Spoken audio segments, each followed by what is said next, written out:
नाज़रीन असीं इन वक़्तु मौजूदु आहियूं ॻोठ भानलाड़ में, जिथे हिकु महीनो अॻु हिकु नंढड़ी जी ऑपरेशन थी लाड़काणे में, जिथे डॉक्टराणी जी गिफ़लत जी वजह सां ही नासूर बणिजी चुको आहे।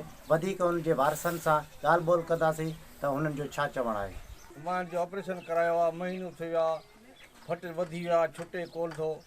मां इलाजु कराए हाणे थकिजी पियो आहियां, पैसो बि मूं वटि सफ़ा कोन्हे। हाणे जेके ख़ुदा वास्ते मदद पुॼे मुंहिंजी करे, मां मज़दूर ग़रीब आहियां, मुंहिंजे घर अटो बि खाइण का कोन्हे को। अलाह ॾिसो त इहा ॻाल्हि आहे, हिन में कूड़ बि कोन्हे को। हाणे मुंहिंजी न्याणी आहे, मज़लूम आहियां, मां सफ़ा मज़दूर आहियां, हारपो बि कोन कंदो आहियां, मुंहिंजे घर में का पिरापटी बि कोन्हे का। जे वास्ते मदद की मुझे 4 महीना थी विया आहिनि ऑपरेशन कराई त मां ऑपरेशन नथी छुटे। मुंहिंजो पीउ वीचारो ग़रीब आहे, पैसा कोन आहिनि इलाज जे लाइ। अलाह जे वास्ते मदद की ऑपरेशन में नासूर थींदा था वञनि, अलाह जे वास्ते मुंहिंजी मदद की। जी अदम मुंहिंजी नंढड़ी जी तबियत सही न आहे त डॉक्टरनि ॾे असां वठी वियासीं त महीनो थी वियो आहे पूरो, त हिननि जो जेको ज़ख़म वधी चुको आहे उहो छुटल बि नथो।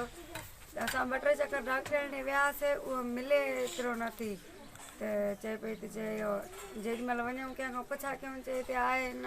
ॿियो वरी राति जो तकलीफ़ थी वई हुअसि, वियासीं त बि चए पई त हिते आहे कोन। पोइ वरी वधीक दवा असां वियासीं कराची सेंटर में।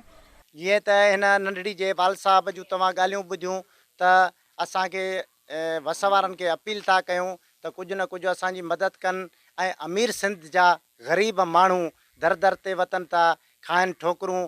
ऐं हुन अपील कई आहे हितों जे चूंडियल नुमाइंदे MP नवाबज़ादा बुरहान ख़ान चांडियो साहब खे ऐं MNA आमिर ख़ान मक्सी खे त असांजी वाहर कई वञे ऐं मदद कई वञे त असां कंहिं सुठी हॉस्पिटल में इलाजु कराए सघूं। अहमद अली चांडियो, काश TV ब्यूरो चीफ, लाड़काना।